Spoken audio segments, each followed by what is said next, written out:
Welcome back to another UFC fight prediction video. In this video, I'll be predicting the main card fights for UFC 232, Jones versus Gustafsson 2. So this is our last card of 2018, but enough reminiscing. Let's get into the actual prediction. So in our first fight on the main card, we have in the featherweight division, Chad Mendes versus Alexander Volkanovski. So I've been following Volkanovski for a minute as far as his UFC career. And of course, Chad Mendes has been around, so naturally you've been following him because he's been in big fights now. He's been on some lower scene or in the top 15 out of this stuff. He's been in the top 5 for a good minute, been around a big team. So it's hard. You watch MMA, you can't really not follow Chad Mendes. So both people, I got a good enough idea of who they are. So Volkanovski, what I see about him, he's in good physical shape. His Fitbit probably maxed all the way out. Good shape, good cardio, pushes a high pace. Not really a power striker. Looking at his act, I thought you would think he had a better wrestling background, but not really that big of a extensive of a wrestling background. I think he didn't start really grappling and wrestling and stuff like that till like 19, 20. So it really wasn't too much of that in his life. But he still shows like great wrestling and grappling in his career. Great cardio, physically strong, but not a lot of power. So he's strong. He can push a high pace. Not really a power fighter. Solid wrestling, solid grappling, and that's about who he is. Chad Mendes on the other end. Also, great cardio, comes from a great team, great striking, great power. So Chad Mendes is basically Volkanovski, not the same amount of volume, but when you got that much power, your volume doesn't need to be that much because you can sit down on your punches or you can load up sometimes or do stuff like that because you don't really need that much volume because it only really takes one from you, which Volkanovski, he probably needs about 10 of Chad Mendes punches to knock somebody out with. 10 punches to knock somebody out with. Chad Mendes takes one from Chad Mendes. And Chad Mendes has fought much better competition. Volkanovski's like really best win is Chad Mendes finished him in like one round, in like one punch. And that's Darren Elkins. Darren Elkins was able to take down Volkanovski. And I think Chad Mendes has never been taken down at all in his career, maybe like once or twice in his whole career. So Chad Mendes' takedown defense is solid. His takedown offense is like, takedown offense solid, his takedown defense solid. As he has a very decorated wrestling background. So Chad Mendes is the better wrestler, the better striker.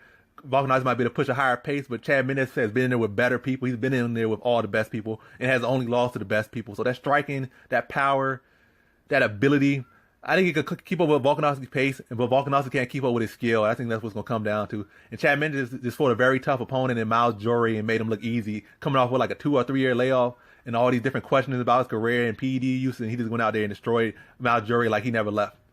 So I'm expecting the best Chad Mendes, expecting the best Volkanovski, but I think Chad Mendes is just better everywhere in my opinion. He's the better wrestler. He has the resume to prove it. He's a better striker. His record shows it. Volkanovski just has that pace, but Chad Mendes can do that as well and more. So I think Chad Mendes is going to be the better version of what Volkanovski is, and he's going to stop him in the second round. So in this fight, I got Chad Mendes via second round TKO. Now to our next fight we have in the light heavyweight division, Ilir Latifi versus Corey Anderson. So Corey Anderson's coming off the best win of his career. A good win over Glover Teixeira. Actually, I think hurt him on the feet a couple times. He saw that uppercut that Glover's always open for. Stuff was landing that uppercut. Kind of had to grit his way out there and eventually just started breaking Glover Teixeira down. Now coming against Ilir Latifi, coming off some pretty good wins. Big, bulky, built like a rock. He might as well be a golem or whatever, a rock golem, stone golem, whatever case. Built like one, looked like one. Hard to take down. He hasn't been he's fought some good, like at least one decent wrestler in Ryan Bader, a good wrestler in Ryan Bader. I think maybe Volante's a alright wrestler. So he fought some pretty decent people that should have been able to at least get a takedown on him, and he hasn't never been taken down in his UFC career. So I just show you his takedown defense is solid. He might not be as good of a striker as Glover Teixeira, but he does have the same amount of openings as Glover Teixeira has on the feet.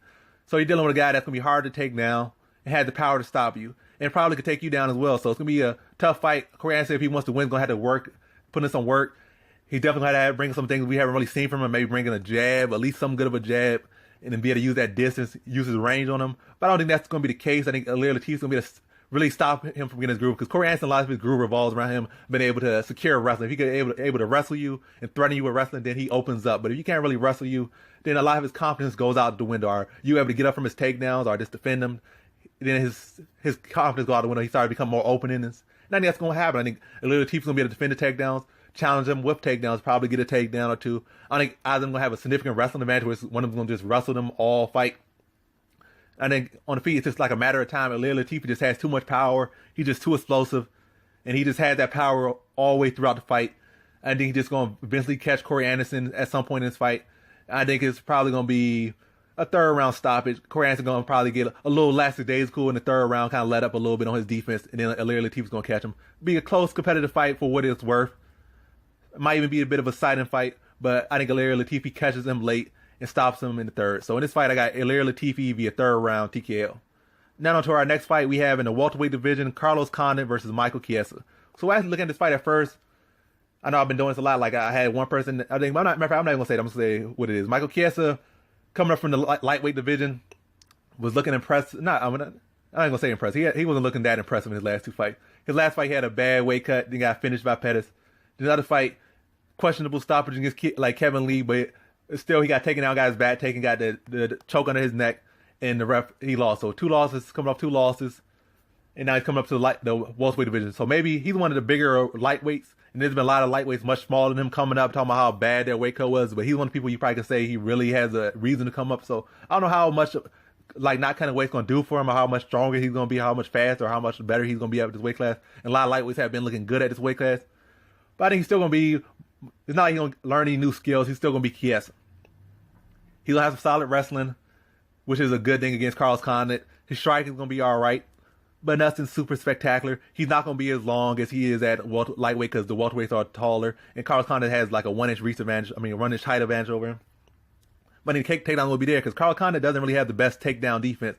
I remember him having like a training camp where he trained with some top-level wrestler the whole time, and he got taken down 6 times by a striker. So his takedown defense is terrible. His overall takedown defense percentage is like 35%. So if you shoot 2 takedowns, matter of fact, you just shoot 1 takedown, you're bound to get it against him. And every fight he gives up like a takedown. So, but looking at Carlos Condit's record, like you might say, oh, his takedown defense is bad. But when you look at his career, most of his losses really don't come to wrestlers because he's good on the ground. He's the only person, like, it comes to well-rounded fighters who challenge him everywhere. It's not just a fighter, oh, this guy's a wrestler, he's going to wrestle him the whole time. Because Carlos Condit was known for having good jiu-jitsu, good at getting back to his feet, and it's working. So when you look at most of the losses, it came to well-rounded fighters, not just one-dimensional fighters. I'm not saying Chiesa is a one-dimensional fighter, but when you look at the people Carlos Condit has lost to, he's not quite their caliber. So I think Chiesa will be able to have success with the takedown, but I think Carlos Condit will be able to get back to his feet because Chiesa's still going to be a smaller fighter, even though he's coming up and putting more mass on. But I think Carlos Condit will be able to get back on his feet. I think he'll be hungrier than ever because his back is against the wall. So he'll be able to attack with submission off his back. Much like Pettis did, he's not going to be as fast as Pettis, but he's going to be attacking, be working for sweeps and stuff to get back to his feet. He's still solid everywhere, except wrestling, really. Now I think on the feet, he'll be able to tag Chiesa on the feet. I think Carlos Condit has much more heart than Chiesa. That's why he was where he was, and Chiesa's never really made it to that exact pinnacle where Carlos Condit made it to in his career. I think Carlos Condit will make this a war, and I think in the war, Carlos Condit wins. He'll be getting taken down, getting back to his feet, working for a submission, working, attacking the whole time, and grinding through the whole fight. And I think eventually it's going to be like a back and forth. Carlos Condit making Chiesa work for all these takedowns. Chiesa's going to be getting a takedown. Chiesa's going to be striking, but the whole time it's going to be work. And I think Carlos Condit's going to make this a bloodbath, and it's going to make it a hard-fought fight. I think Chiesa's not going to be able to keep up with the blood and guts warrior, or whatever you want to call him. I don't know. Are you entertained now? Carlos Condit, he's not going to be able to keep up with that, and Carlos Condit stops him late. And Carlos Condit stops in the third after a thrilling enough fight for the first, the whole fight's gonna be thrilling. Then in the third round, Carlos Condit comes back and gets a much needed stoppage in the third. So in this fight, I got Carlos Condit via third round TKO. Now onto our co-main event. We have a title fight in the women's featherweight division. Chris Cyborg versus Amanda Nunes. You got the women's featherweight champion versus the women's bantamweight champion, pound for pound number 1 versus pound for pound number 2. This fight is for all the marbles. Whoever wins will be the greatest women's MMA fighter of all time. But all that aside, how the matchup goes, I think Cyborg will have all the advantages you expect of the bigger fighter, and Amanda Nunes will have all the advantages you expect of the smaller fighter. Smaller fighters will be faster, slightly more technical, maybe more so technical, depending. Cyborg's going to be the bigger fighter. She's going to have the power, and she's going to have the strength advantage. It's going to be clear. It's not going to be no in between. It's going to be those advantages are going to be pretty clear, I think, in this fight.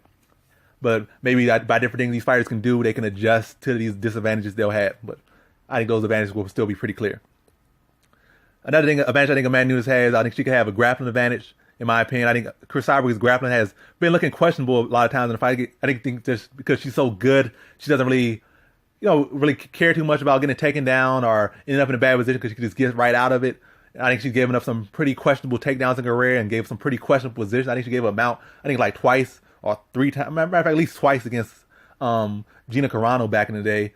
She even gave up a takedown against Tanya Evinger and stuff like that. And he let Holly Holm pretty much clinch and hold her up a lot of times and not really fire, at the same rate she would before. So she let a lot of these grappling exchanges kind of make her look less than stellar at times with these type of grappling exchanges.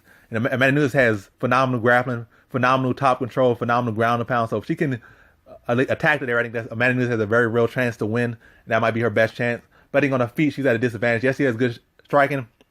I like her straight punches, like her jab, her straight. I like those punches from her. She always had that powerful straight. Even before she really became, broke out and became champion, even like her building process, her template has always had that good straight, basically what I'm saying. But I think grappling's her best chance. As for Cyborg, I think maybe she just let those things happen because I think she was so good, but now she's facing the best woman she's ever faced, and Amanda Nunes is facing the best opponent she has ever faced. I think they're both going to try to fix all the holes, so maybe it's not going to be as present as it was in some of these other fights because she has to actually adjust just adjust and respond to these openings and stuff that she had in other fights. But basically, fighting it's going to be a back and forth fighting. Amanda Nunes will attack those areas. I think she will have success. But I think Cyborg will be able to defend them, get back to her feet, work wherever she's at, and make it a full-on fight. I think it's going to play out on. I think mostly going to play out on the feet. I see Cyborg having not a significant, but a clear advantage on the feet, or she will have the advantage on the feet. I think it's going to be back and forth, exciting fight. But I think the power and the superior boxing of Cyborg versus Amanda Nunes is really not a boxer, but a Muay Thai type of striker. I think Cyborg's boxing and power and the striking advantage is going to lead her to the win. I think it's going to be back and forth, but that weight of Cyborg's punches is going to wear on Amanda Nunes. I think Cyborg can take Amanda Nunes' punches, but Amanda Nunes cannot take too many of Cyborg's punches. I think it's going to wear on her. It's going to start to break her down throughout the fight. Even just getting hit on the arm or dealing with that physicality of Cyborg is going to wear on Amanda Nunes. I think it's going to be like a third round TKO after a good back and forth brawl, but good back. It's not going to be a brawl. It's going to be a good back and forth tactical fight, a silent fight. But the size and physicality and the weight of Cyborg punches is going to wear on Amanda Nunes and break her down, and she's going to get stopped in the third. So in this fight, I got Chris Cyborg via third round TKO. Now on to our main event. We have a light heavyweight title fight: Jon Jones versus Alexander Gustafsson 2. A rematch of one of the greatest fights in MMA history. So not just the UFC's light heavyweight division, not just UFC, but in MMA history period, one of the greatest fights of all time. So going into this fight, there's a lot at stake. There's a lot of history, a lot on the line, and a lot more so than was in the first fight. The first fight was just Jon Jones trying to break Tito's consecutive title defense record, like that record of 5 straight title defenses. Jon Jones was tied with Tito by beating Gustafsson, which he did. He broke the record, but what more so came out of this fight than even that record was the rivalry and the history and that still was building up to this rematch right here. Because of how competitive that fight was, it wasn't expected to be competitive, expecting like Jon Jones to go out there and just be spectacular once again. But instead, he had one of his hardest fights. Matter of fact, the hardest fight of his career. Then, and still to this day, the hardest fight of his career. And that's what's really going into this fight, building up into this rematch. So Gustafsson's whole career has been revolving around his first fight. And Jon Jones, a lot of people have been asking Jon Jones to answer to that first fight by rematching Gustafsson just to prove that he beat him, or just to close that whole chapter by beating him again. Like if they feel the first time wasn't definitive enough, some people feel they lost, people feel he won, it was like on defense and stuff. Even though he still won, people say like they wanted a second fight just to that closure for that first fight. So that's all on the line in this fight. Now that's another thing. Gustafsson's whole career, like I said, has been revolving around that first fight. He's never won no title. He's never won no belt in any weight class. So at least in the UFC, I don't know about outside the UFC, but where it matters in the UFC, he has never won a title. In his whole career, he's been a top contender, a title challenger, but never won that big one. So a lot's on the line for this fight for him. Matter of fact, his whole legacy's on the line because he's been talking about this fight so much. So if Jon Jones beat him definitively, he really can't say nothing. But if you beat Jon Jones, it validates his whole career. With Jon Jones, if he beats Gustafsson, he gets to shut Gustafsson up, and that's just one less thing for people to talk about when it comes to his career. Now, I don't think it's this more so as far as on Jon Jones' end. This is not his biggest thing for him. Gustafsson, this fight means a lot to him fighting Jon Jones. Whereas Jon Jones, it means a lot to fight Gustafsson, but he more so cares about winning that title. Gustafsson just in the way. So he's killing two birds with one stone, but what he cares more so about is winning, is becoming that champion again and proving that he's the best once again, more so than just proving he could beat Gustafsson, because he feels he already beat Gustafsson. and he's already done way more things, where Gustafsson hasn't accomplished those things that Jon Jones has accomplished. So his career has been revolving around Jon Jones, where Jon Jones' career has been revolving around Gustafsson. But let's not get too much into that. Let's hit some detour before we get into the actual prediction. So, the detour first. So, like, there's two things people gonna be talking about coming into this fight: is Jon Jones' inactivity and Jon Jones' PED usage. So, inactivity first. Jon Jones has never missed a calendar year. He might have missed 16 months, 18 months, whatever amount of months, but he has never missed a calendar year since he started fighting. So, what, back in 2008, 2007, he has fought every single calendar year. So, that's like 2008, 9, all the way up to 2018. He has never missed a calendar year. And then, other thing is that Gustafsson has been fighting once a year. As a matter of fact, Jon Jones fought more recently than Gustafsson. Gustafsson's last fight was in May of 2017, and Jon Jones' last fight was in July of 2017. So Jon Jones has actually fought more recently. And they both have fought like one time a year for the past 3 years. Maybe Jon Jones about 5 years been fighting one time a year, but Gustafsson at least 3 years since he's been fighting like one time a year. And then over his career, he really has never been the most active either. So it's like, it's not a battle of, oh, one guy has been so active, one guy hasn't. They both have been inactive. So let's just scratch the inactivity off the board. It's not even a factor because both have been inactive. Then going to the other note, PED usage. I'm not even going to get into he did this or he did that or evidence proves that or there's so much evidence on that side that he had to do this or didn't do that. I'm going to say, when has Jon Jones ever not been Jon Jones? So you can say the OSP fight, but he came in there and gave Kamaru Usman effort like 35% or less and fought safe and still dominated OSP for 5 rounds, who was a top 10, top 5 light heavyweight, and still dominated him. I think it was short notice. There was a lot of stuff going into that fight, more so than just him fighting OSP. It was like a lot of stuff dealing with in that fight. He still fought very like reserved and still dominated him every round except for like one good punch that OSP landed, and Jon Jones still just kept following him down and marching him down and tagging him up. So still dominated. This was less than spectacular. People felt the fight was so bad, but which it was not. He actually fought pretty good in that fight. You guys say it might have even been one of his better performances. You look back at some of the other ones, how clean it was outside of that one punch. But still, I'm not even going to factor that whole disrespect the best Jon Jones. Inactivity does not matter. So off the detours now to the prediction. So with this prediction, I could like talk about a lot of different things and I'll be talking for hours. But how much approach this prediction, I'm going to go off the first fight and how they are now.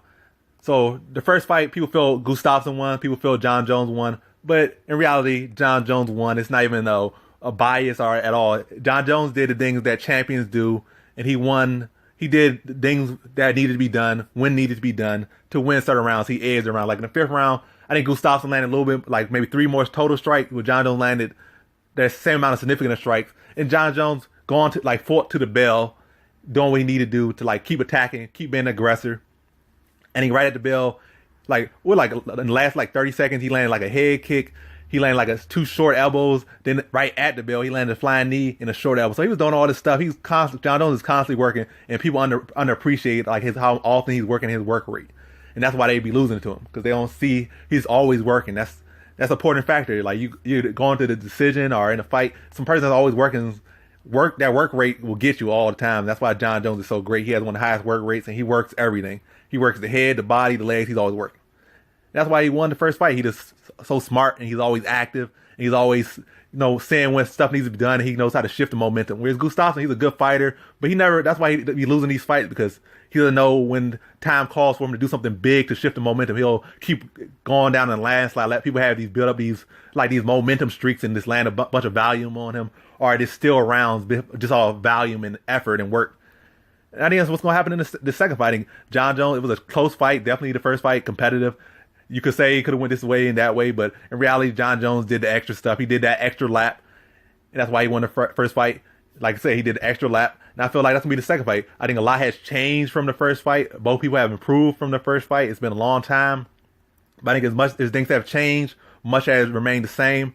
I think it'll be a decision again, another gritty fight, but I think Jon Jones is going to win it with his fight IQ, his effort. He's going to be out there like, he always had that cardio. He's not going to be holding his hands on his hip and breathing and getting head kicked and all huffing and puffing and running. He's going to be Jon Jones. He's going to be out there putting his work in. And if he feels that the fight's not going his way, he's going to find ways to shift the momentum and do just those little extra things to edge rounds like he does when he needs it to be done. Like that fight IQ I keep mentioning. So coming to this fight, like I said, much of it's changed, but I think it's going to be the same thing. It might not be as competitive as the first fight. It might be more competitive, But I didn't feel like John Jones is going to do that extra stuff. And I think another thing he's going to do in this fight, he's gonna make it real noticeable when he's edging rounds. He's not gonna just do like maybe some little short leg kicks or a little body shots or some little short elbows. And he's gonna make sure he does like definitive things. So people, even his doubters, can't even say, "Oh, you didn't win that round." He like, you could tell I won that round. Now that was a big stamp on that round. That was a significant stamp. Some significant rally in that round. Different things to make it clear that he's winning this time around. It's gonna be close, but John Jones is gonna be making it clear when he's winning rounds and doing things to steal rounds in this fight, or at least like I'm gonna say edging rounds. So basically, I got John Jones via championship like ability and fight IQ winning this fight in another close decision. So in this fight, I got John Jones via decision. And that concludes my fight predictions for UFC 232, Jones versus Gustafsson 2. Thanks for watching. Like, comment, and subscribe, and come back for more videos. Peace.